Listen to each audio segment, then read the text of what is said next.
a seismic shift is underway within the British royal family.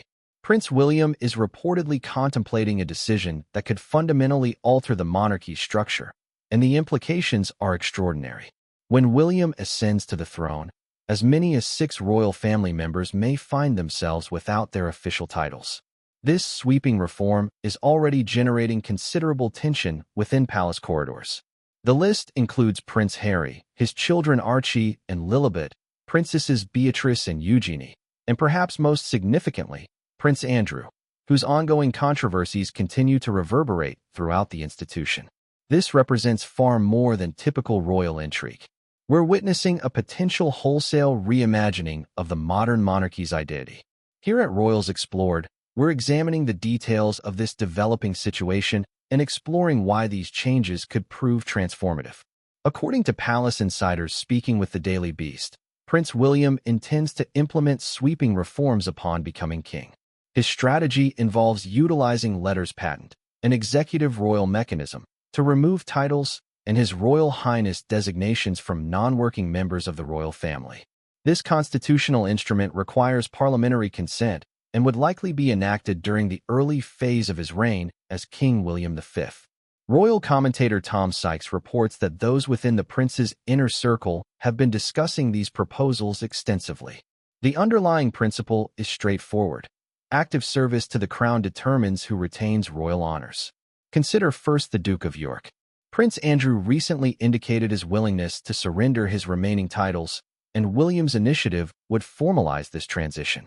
Andrew's association with scandal has undeniably tarnished the monarchy's image over recent years. While currently still designated as Duke of York on official royal platforms, that designation is expected to be removed imminently. He would simply be known as Prince Andrew, absent the dukedom that once defined his royal standing. Prince Andrew isn't alone in facing this recalibration. Prince Harry, who withdrew from official duties in January 2020 to establish a new life in California with Meghan Markle, also features prominently in these discussions. But the situation extends beyond Harry himself. The most poignant aspect concerns his children. 6-year-old Prince Archie and 4-year-old Princess Lilibet currently hold their titles by virtue of being King Charles's grandchildren.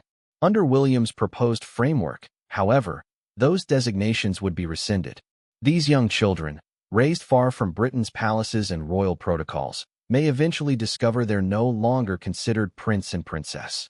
This decision carries unmistakable personal weight and raises profound questions about the fraternal relationship between William and Harry. Is this the future king's method of establishing a definitive boundary between those committed to royal service and those pursuing different paths? Then we have Princesses Beatrice and Eugenie, Prince Andrew's daughters and William's cousins. Both hold princess titles despite not serving as working royals. Beatrice pursues a career as a strategist in the technology sector, while Eugenie directs operations at a London art gallery.